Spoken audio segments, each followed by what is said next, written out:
안녕하세요. 개인 투자자분들의 멘토 프로페서 킹입니다. 자, 오늘도 토요일 10시 저와 함께 기관차 힘차게 출발해 보도록 하겠습니다.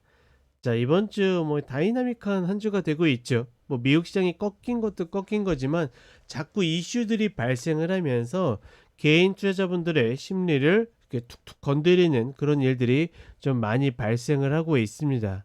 제가 늘 이야기 드리지만 이슈에서 자유로워져야 된다라고 늘 이야기를 드리거든요. 왜냐하면 여기 제가 써놨죠. 이슈가 반영되었을 때 공정가격, 즉 이슈가 반영된다라 그러면 예를 들어서 갑자기 이제 이란하고 이스라엘하고 지금 툭툭 치고 있죠. 만약에 그 미사일을 쐈어. 본토에 떨어졌어. 그러면 우리 지수는 몇이 가야 되나요? 얼마가 가야 돼요? 2495? 2607? 알 수가 없습니다. 그 누구도 알 수 없어요. 어떤 전문가든 뭐든 말 그대로 주식시장을 관장하는 신이 있다라 그러면 그 신만 알 수 있는 걸 가지고 자꾸 우리가 판단하려고 합니다. 물론 이제 예를 들어서 제가 분명히 얘기 드렸죠. 목요일은 시가 저가 매수 날이라고 그랬고 금요일은 그냥 홀딩해서 갖고 있는 날이라고 했어요. 그렇죠? 그러면 금요일 날 장중에 저런 이슈가 발생했을 때 저는 예를 들어서 리딩자로서 어떤 일을 했을까요? 어떤 일을 했을까요? 그냥 가만히 있었습니다. 가만히 있었고 조금 시간이 지나가지고 전략에는 이상 없다. 그냥 가져가면 된다. 물론 이제 지수가 저렇게 흔들려도 갖고 있는 종목들이 별로 이렇게 흔들리거나 뭐한 것들이 없어서 그런 것도 분명히 있었지만 그거 외에도 지금 상황에서는 저 이슈를 가지고 아무리 해석하려고 그래도 그게 되지 않기 때문에 우리가 굳이 억지로 이것들을 생각할 필요가 없다라는 거죠. 대표적으로 지난주 라이브 방송 때 제가 이 이란 이스라엘 리스크 터졌을 때 이야기 드린 게 있죠. 뭐 보면 된다고요?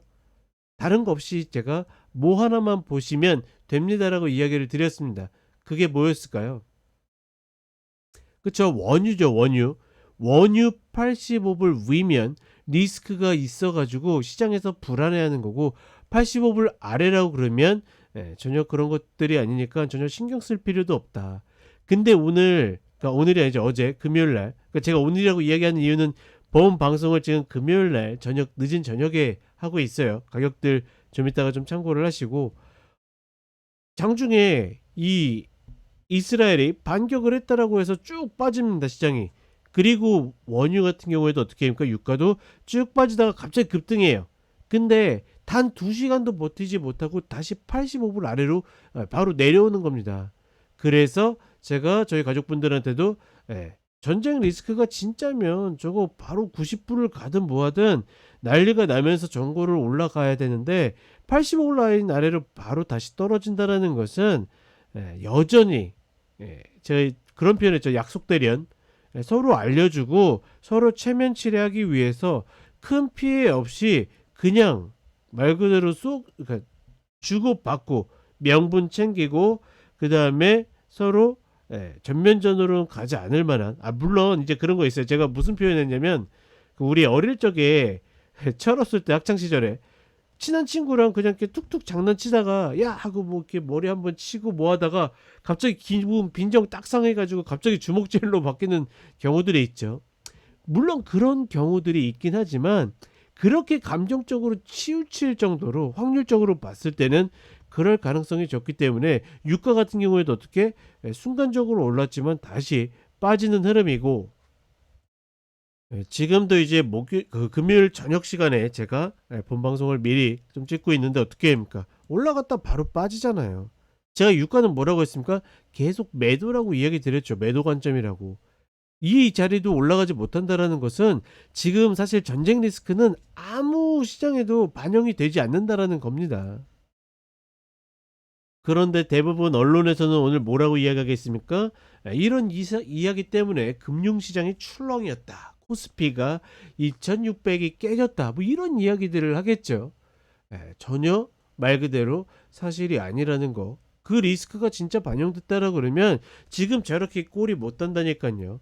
단기적으로 그게 영향을 미칠 수 있겠지만 이제 뒤쪽에서 조금 더 이야기 드리겠지만 우리 시장 같은 경우에는 그러니까 리스크들이 발생을 했기 때문에 해지성 물량이 선물 매도가 들어오면서 단기적으로 출렁인 거지, 전반적인 구조 자체는 어떻게 상방으로 유지가 되고 있다. 특히나 프로그램 비차익 매수가 여전히 유지되고 있기 때문에 이런 부분들을 너무 고민할 필요 없다라고 저는 생각을 한다. 그래서 늘 기술적 분석가에게는 저런 이슈들이 방해 요소가 되면 방해 요소가 됐지 긍정적인 요소가 되지는 않는다라고 생각을 합니다. 우리가 어차피 이 이슈가 반영되었을 때 적정 가격을 알지 못한다라고 그러면 어떻게 그냥 내 기준 안에서만 움직이면 된다. 아, 컷당했어? 그럼 컷 내주고 다시 올라탔어? 다시 매수하면 되고, 아, 나 너무너무 불안해? 그럼 비중 줄이면 되는 거고. 그래서 저도 이제 저희 가족분들한테 지금 저희 주식 100%로 들어가 있거든요. 위에서 물려서 100% 아닙니다. 이제 내려와가지고 돌아서면서 100%이기 때문에 지금 구간에서 무서우면 줄여도 되는 순위 알려줬는데 종목은 줄이지 말라고 그랬어요. 왜냐면 좋은 단가에 좋은 가격에 잘 잡고 있는데 컷당하면 그건 그냥 운이 없는 것 뿐이지 뭐하러 내주냐. 그럴 필요 전혀 없다. 심지어 좀 아쉬운 거는 오늘 이제 들어갔던 종목이든 뭐든 다 양전해가지고 상승하는 그런 매수세가 들어오고 장 후반에도 그런 모습들이 보여줬는데 양전까지는 못하고 끝난 것이 조금 아쉽긴 하지만 대체적으로 그렇죠, 포트가 그렇게 리스크가 있지 않기 때문에 그냥 단순하게 보고 내가 정말 저 리스크가 불안해 보이면 어떻게 한다? 비중을 줄이는 거지 막 매도하고 어설프게 해지하고 이런 일은 없어야 된다라는 거 다시 한번 이야기를 해드립니다. 지금 시장은 전쟁 리스크보다 금리 리스크가 더 큰 거예요. 지금은 미국이 금리 인하를 늦추면 늦출수록 지금 말 그대로 우리나라 같은 어떤 그 기축통화가 아닌 나라들은 지금 죽을 맛인 겁니다. 지금 경기가 하강해가지고 돈을 풀든 뭐하든 금리를 조절해 줘야 되는데 이렇게 이격이 벌어져 있으니 전혀 금리를 운영할 수 없는, 그러니까 금리에 대한 어떤 그 운용성이 굉장히 경직되어 있기 때문에 그 리스크가 훨씬 더 큰 거지 다른 것들은 고민할 필요가 없다. 늘 기술적 분석가에게는 전략이 최우선이지 이슈는 부가적인 거고, 내가 전략 잘 세워가지고 틀 안에 딱 시세가 와가지고 가둬뒀으면 어떻게 내가 해가지고 움직이면 되고, 올라가면 땡큐하고 내주면서 가면 되는 거고, 떨어지면 어떻게 합니까? 컷하고 나오면 되는 거고, 그렇게 시장 단순하게 보시길 바라겠습니다. 자, 오늘 같은 경우에는 일단 중요한 거는 뭐 테슬라 뒤쪽에 제가 타임라인에 그 맨날 써드리죠. 그 라인 가서 보시면 되겠고, 일단은 지금 최근에 좀 밀린 삼성전자랑 SK하이닉스 한번 보고, 그 다음에 지금 올해 들어서 가장 개인 투자자분들이 많이 매수한 탑 2 종목 네이버랑 삼성 SDI, 제가 이제 저희 시그니처 자리라고 이야기 드리죠. 네이버는 뭐다? 계속 18만원 매수입니다. 물려도 돼요. 물려도. 그러면 다시 어디까지? 22만 7천원까지. 말 그대로 지금 레벨업 할 수 있는 단계에서 갑자기 알리 리스크 모아가지고 나오는데 제가 봤을 때는 영향이 없진 않겠죠. 근데 오히려 일반 다른 진짜 직접적인 업체들이 훨씬 더 리스크가 큰 거지 네이버가 그렇게 가져갈 거라고 생각하지는 않습니다. 자, 어찌되었거나 그런 부분들이 있고, 자, 원유부터 천연가스까지 해가지고 차근차근 체크를 해보도록 하겠습니다. 자, 먼저 삼성전자입니다. 금요일날 순매수 현황 보게 되면 개인들이 9천억을 매수했는데 삼성전자, 그 다음에 코덱스, 레버러지, 그 다음에 SK하이닉스 이 순으로 해가지고 이것만 7천억을 매수했어요. 사실상 개인들의 이런 매수 솔직히 부담스럽긴 한데 이쪽으로 쏠려줬다? 저는 땡큐라고 생각을 합니다. 왜냐하면 그러니까 잘 매수했다가 아니라 반대의 이야기를 하는 거예요. 지금 자리가 제가 그 지난 시간에도 이야기 드린 게 있죠. 개인들 이거 올라오면서 매수한 거 너무너무 잘했다. 근데 이거 바로 매수 들어가면 안 된다라는 이야기를 드렸죠. 지금 보게 되면 정말 오랜만에 이 자리에 와가지고 그동안 물리셨던 분들이, 즉 8만원 위에서 물리셨던 분들이 최소한의 어떤 수익 혹은 최소한의 손실로 정말 나올 수 있는 좋은 자리를 만들어 줬습니다. 그것도 이슈 타면서 외국인들이 잘 만들어준 자리를 잘 이용하면 되는 거거든요. 근데 막상 여기서 매도하고 났더니 뉴스들이 너무 좋아. 마치 삼성전자가 AI 반도체 시장을 석권할 것 같고 앞으로 좋은 결과나 아니면 엔비디아 쪽에 해가지고 대박 터뜨릴 것 같은 분위기를 만들어줍니다. 왜 그런 기사들이 나오고 왜 그런 일들이 벌어질까요? 왜? 당연하죠. 제가 늘 이야기 드리잖아요. 박스 상단에 가면 뭐가 만발한다고요? 호재가 만발하고 하단에서 뭐가 쌓인다고요? 악재가 쌓인다고요. 지금 삼성전자는 무슨 단계입니까? 호재가 만발하는 그런 시기입니다. 그렇기 때문에 지금 자리에서는 전혀 매수할 이유가 없는 구간이라고 보고 있고, 기존에 똑같이 당했었던 흐름들을 똑같이 답습하는 그런 흐름들을 만들어 주는 거다. 재밌는 거 하나는 반도체가 조정을 받으니까 시장의 나머지 종목들이 살아요. 예전에 작년에 어떤 흐름이 나왔을 때 그런 일들이 벌어졌죠. 2차전지가 조정을 받으면 나머지가 다 살고, 그다음에 2차전지가 움직이면 나머지가 다 죽었잖아요. 그런 흐름들이 좀 나오고 있다라는 거. 그러니 말 그대로 다른 분들은 모르겠지만 적어도 제 방송을 계속 함께 하시는 분들은 삼성전자를 관심이라도 가질 이유가 있을까요? 관심조차도 가질 이유 없다라는 거. 정말 너무너무 하고 싶다 그러면 이런 72,000원짜리 내려왔을 때 이런 리바운드 정도 한번 해보세요. 혹은 물려도 된다고 싶은 가격은 68,800원 아래인 거고, 자, 가장 적정한 공정 가격은 얼마다? 63,200원, 800원인 거고. 이거는 바뀝니까? 몇 년째 바뀐 적도 없어요. 똑같이 계속 반복. 이제부터 요거 만약에 밑으로 들어가면 어떻게 슈팅이다. 어딜 찍든지 다시 이 자리로 돌아온다. 멀리 사면 멀리 살수록 보다 수익이 커지는 거다. 말 그대로 이때도 이렇게 해서 먹고 막 버티면서 이것도 다 먹고 꼭지에서 팔고 이것도 먹고 됩니까 안 됩니까? 그거 됐으면, 그거 되는 사람들은 이미 이 시장에 있지도 않을 뿐더러 이거 계속 보고 있지도 않는다니까요. 그렇죠?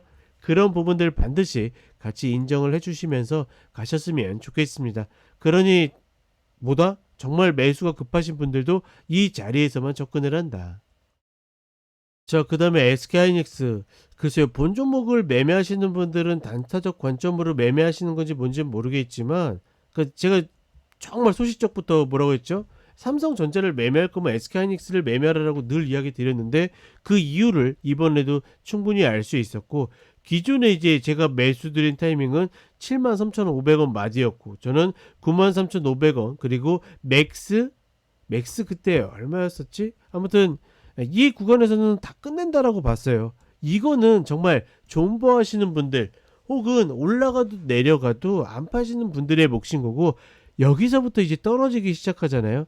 그러면 그러니까 이 하락하는 파동에서 볼 때 이전의 흐름 한번 볼까요? 하락하는데도 분명히 파동들이 나옵니다. 그러면 자꾸 어떻게 되냐면, 내가 이런 파동들 먹을 수 있다라고 생각해요. 되나요? 안 되나요? 안 됩니다. 뭐냐면 이런 파동 먹으려다가 이런 데 한번 잘못 물려가지고 컷 못하게 되면 이렇게 고생을 한다라는 거죠. 그렇기 때문에 반도체주가, AI 반도체주가 지금 상황에서, 지금 시장의 흐름에서, 올해 흐름에서 주도주가 된다고 하더라도, 그래서 매매를, 뭐 예를 들어서 저희 가족분들한테 오더를 못 드리는 겁니다. 왜? 여기에서 먹을 수 있는 폭에 비해서, 그러니까 결과론적으로는 이렇게 먹었지만 이렇게까지 올라갈 수 있는 거는 아무도 모르는 거고, 문제는 저렇게 빠질 때 한번 자칫 잘못 물리면, 저는 컷이라고 얘기했는데 컷을 버티다가 못 하시는 분들이 있다라 그러면 이 자리가 다시 몇 년 만에 어떻게 올지 모를 수도 있기 때문에, 뭐 그렇다고 하이닉스가 바로 꺾여서 죽는다는 이야기는 아닙니다. 그럴 수도 있기 때문에, 그래서 개인 투자분들이 접근하기 어렵다라는 것이다. 지금 구간은 어떠한 경우더라도 매매를 고민하거나 뭐 할 수 있는 그런 구간들은 절대 아니지 않겠는가, 이렇게 판단을 해 봅니다.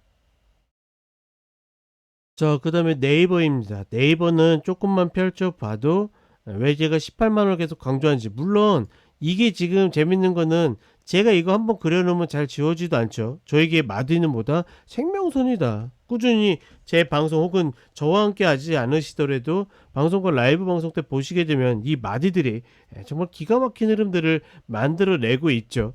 그렇기 때문에 한번 정해지기까지 굉장히 오랜 시간이 걸리는 거고, 한번 정해지면 사골처럼 우려 먹는 겁니다. 근데 지금 흐름에서는 어찌됐거나 기존에도 18만원짜리 18만원짜리 18만원짜리 그쵸? 어디까지? 22만 7천원까지 22만 7천원짜리까지. 재밌는 건 뭐냐면 이번에 하락했을 때 저는 19만원에서 다시 리바운드가 나올 수도 있다고 생각했어요. 여러가지 이제 제가 늘 이야기 드리죠. 우리나라에 AI라고 이야기할 수 있을 만한 종목들이 냉정하게는 별로 없다. 근데 그 중에 가장 큰 데가 네이버라고 그러면 사실 믿을만하지 않겠는가라고 이야기를 드리는데, 그쵸? 드리는데, 그렇기 때문에 올라간다고 했는데 알리 이슈가 터지면서 다시 밑으로 내려오는 모습인데, 저는 충분히 그게 리스크가 있다 하더라도 이 자리에 반영이 된다라고 보기 때문에 여전히 똑같은 관점으로 매수를 들어가도 괜찮다라고 판단을 합니다.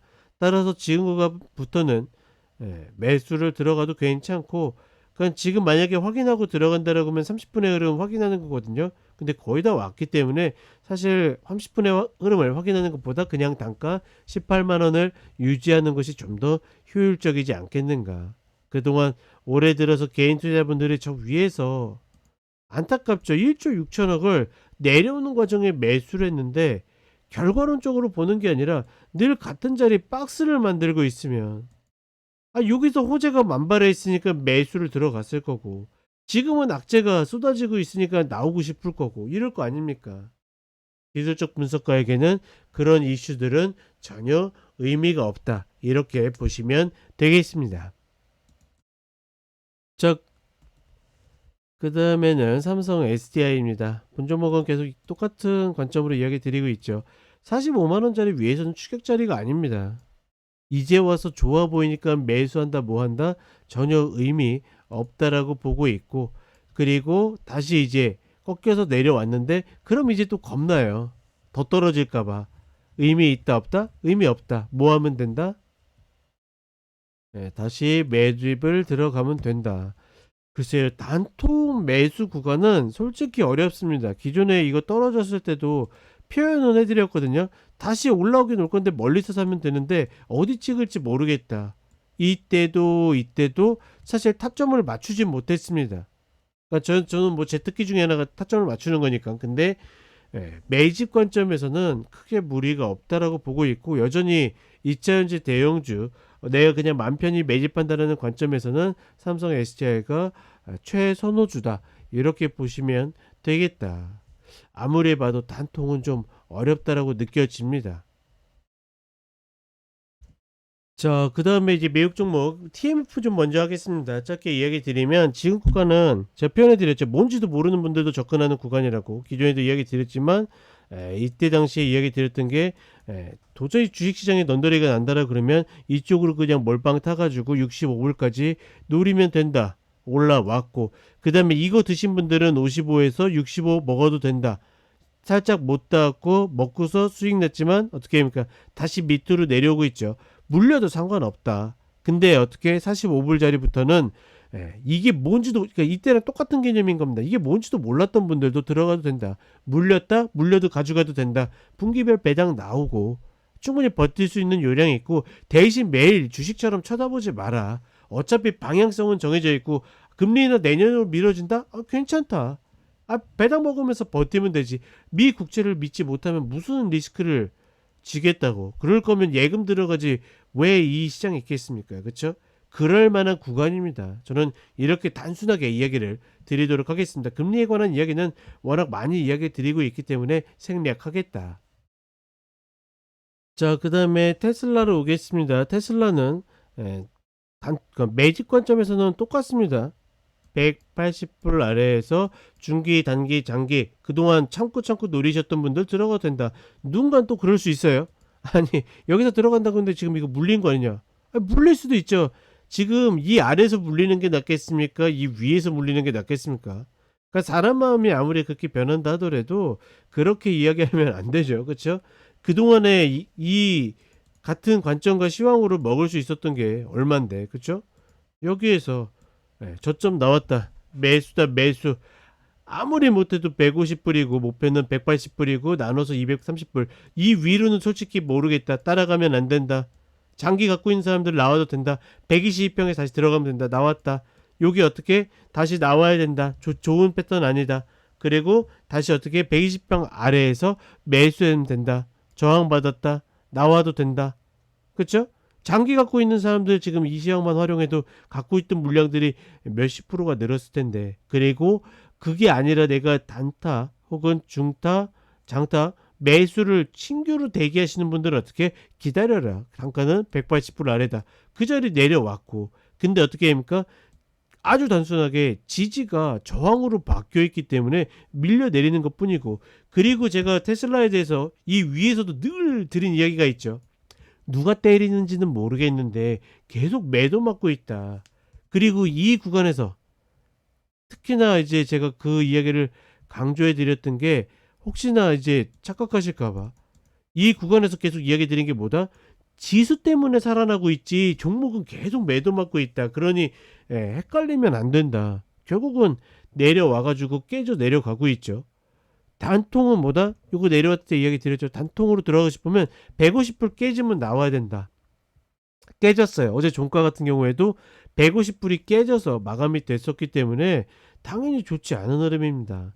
그러니 지금 단통은 좀 애매해졌습니다. 150불 다시 잡아챈다고 해서 매수로 좀 따라가기 좀 애매한데, 매집은 상관없습니다. 매집은 이 아래에서 매집하다 보면 다시 올라오게 되어 있다. 아무리 못 올라와도 어디 다시 올라올 것이다. 빠져나오고 싶으면 175불에서 빠져나오면 된다. 이게 이 자리 때도 이야기 드렸던 거죠. 이런 식으로 정말 디테일하게 모든 전략을 정말 공개적으로 딱 알려드려도 결국은 내가 듣고 싶은 것만 듣습니다. 결과론적인 이야기만 하고.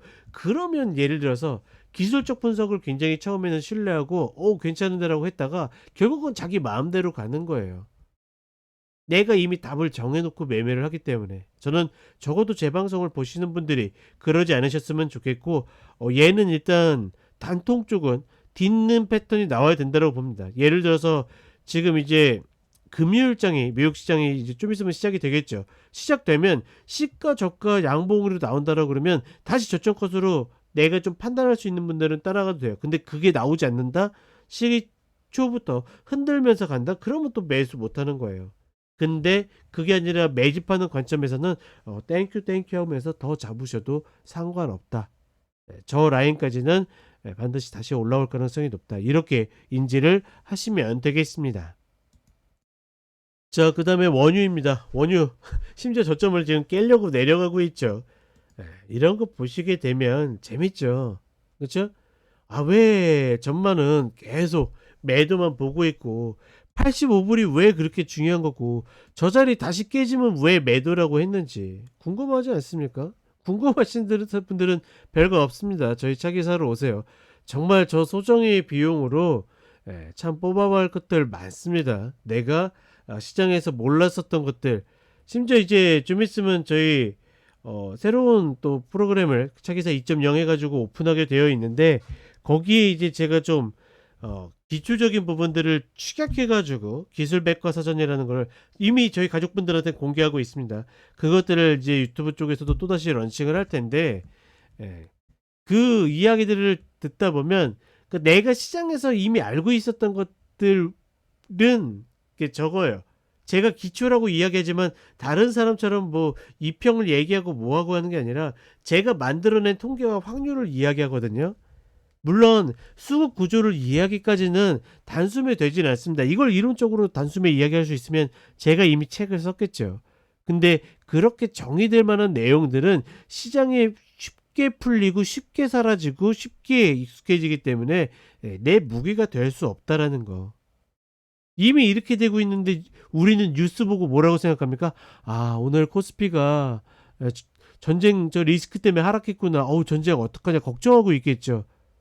지금 이 세계 글로벌 자금들은 전혀 전쟁을 걱정하고 있지 않은데 우리는 그냥 그 이슈를 고지고대로 언론에서 쓴 대로 받아들여 가지고 그걸 인지하고서 그걸 움직이고 있다는 것은 참으로 슬픈 일이다. 저는 그렇게 생각을 하고, 어찌되었거나 원유는 매수 관점이 아니라 매도 관점이다. 계속 이야기 드리고 있고, 얘의 목표는 글쎄 65불까지 내려갈 수 있을지 모르겠는데 70불을 다시 깨러 내려갈 가능성이 조금 더 농후하지 않겠는가, 120병을 중심으로 꼬아갈 가능성이 중장기적으로 높다라고 판단을 해봅니다. 자, 그 다음에 마지막으로 가스입니다. 가스는 이제 월물 다음 주 가면 이제 사라지겠죠. 전반적으로 하락적인 패턴을 만들고는 있는데 지금 매수 쪽이 없어요. 그러니까 결국은 제로섬 게임에서 시세가 움직이려고 그러면 외부에 강력한 이슈가 있어서 방향성이 정해지거나 아니면 포지션이 구축이 되어서 움직여야 되는데 지금 얘 같은 경우에는 포지션 구축이 잘 되지 않고 있습니다. 그나마 다행인 거는 그러니까 기존에 움찔움찔 거렸었던 이 구간에서는 매도애들이 좀 빠져나간 모습들이 보여줬거든요. 근데 이렇게 내려가는 구간에서 매수 포지션이 좀 잡혀야 되는데 이제서야 조금씩 잡혀 들어가는 듯한 뉘앙스가 있다 정도, 확실하게 잡혔다라는 건 아닙니다. 그렇다 보니까 얘가 만기 끝나면서 6월물로 넘어가면서 미결제 약정이 늘어나면서 시세를 내야 되는데 과연 이제 그런 흐름들을 만들어 줄 수 있는지가 관건이라고 보고 있고, 5월물보다는 6월물 중심으로 가야 되는데 지금 6월물은 5월물보다 풀이가 한 220씩 정도 높아요.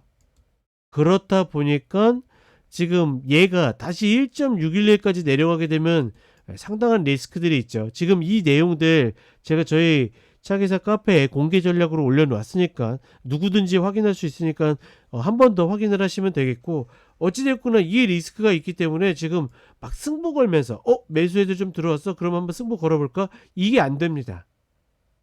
왜냐면 여기에서 얼마든지 여기까지도 열릴 수 있기 때문에. 다만 여전히 얘네들이 돌아서 2.2, 2.4까지 올라갈 수 있는 패턴들이 남아있기 때문에 정비중 물량 정도는 해도 된다. 내가 예를 들어서 가스를 10% 한다? 20% 한다 그러면 그 물량은 가져가도 되지만 오버 비중을 들어가서 올해 이제 첫 매매 승부를 건 것처럼 그때처럼 오버 승부를 가가지고 가기에는 좀 어렵다. 그 말 그대로 그 ETF 쪽 하시는 분들은 눈 뜨고 코 베이는 그런 일들이 계속 발생하고 있기 때문에 반드시 조심을 해야 된다는 거 다시 한번 이야기를 해 드립니다. 자, 지수나 가스 같은 경우에는 제가 목요일날 올려드린 글이 있으니까 차기사 카페에 오셔가지고 다시 한번 확인하시면 되겠고, 오늘은 굉장히 상세하게 이야기 드렸어요. 평소보다 더 많은 이야기를. 왜냐하면 지금 구간 심리적으로 흔들리기 딱 좋거든요. 근데 그럴 이유가 하나도 없습니다. 만약에 급락이 나온다 그럼 뭐 하면 돼요? 컷 나가면 그냥 컷 내주면 되는 거고. 그쵸? 지금은 단기 우리 시장은 리바운드가 나와야 될 상황인데 운이 없었던 거예요. 오늘도 리바운드 나와가지고 다시 움직여야 되는데 미국 시장 반등 실패하고 또다시 이슈가 터지니까 갑자기 또 얻어맞은 겁니다. 근데 왜 밑꼬리를 달았겠어요? 왜? 우리 시장은 단기 지금 리바운드가 나와야 된다라니까요. 그러니 자꾸 미국이 어떤 전쟁이 생각할 거 없이 지금 개인 투자분들의 입장에서는 어떻게, 내가 전략이 있으면 그냥 하면 되는 거고 무서우면 어떻게 손 떼면 되는데, 대신 무서워서 손 뗐을 때 올라가면 쫓아가면 안 된다라는 거. 파동이 하락 파동으로 바뀌어 있습니다. 하락 파동으로 바뀌어 있다라는 것은 물리면 안 된다라는 거. 첫 번째. 두 번째로는 이 리바운드를 먹는 폭을 가지고 들어가는 거지 추세 전환을 보고 들어가는 게 아니라는 거. 이 두 가지만 기억하신다라 그러면 지금 장 전혀 어렵지도 무섭지도 않다라는 거 다시 한번 이야기를 해드리겠습니다. 자, 토요일, 일요일 주말 잘 보내시고 언제든지 매일 365일 4시면 저희 쇼츠 올라오는 거 아시죠? 물론 그 종목들이 다 추천 종목이 아닙니다. 아시다시피 저희 차기사의 공개 전략으로 올라오는 60초 코멘터리에서 그나마 매수 전략을 짜볼 만한 종목들을 선정하는 거기 때문에 그런 전략들 잘 참고하시면 좋겠습니다. 자, 그러면 저는 다음 시간에 다시 찾아뵙도록 하겠습니다.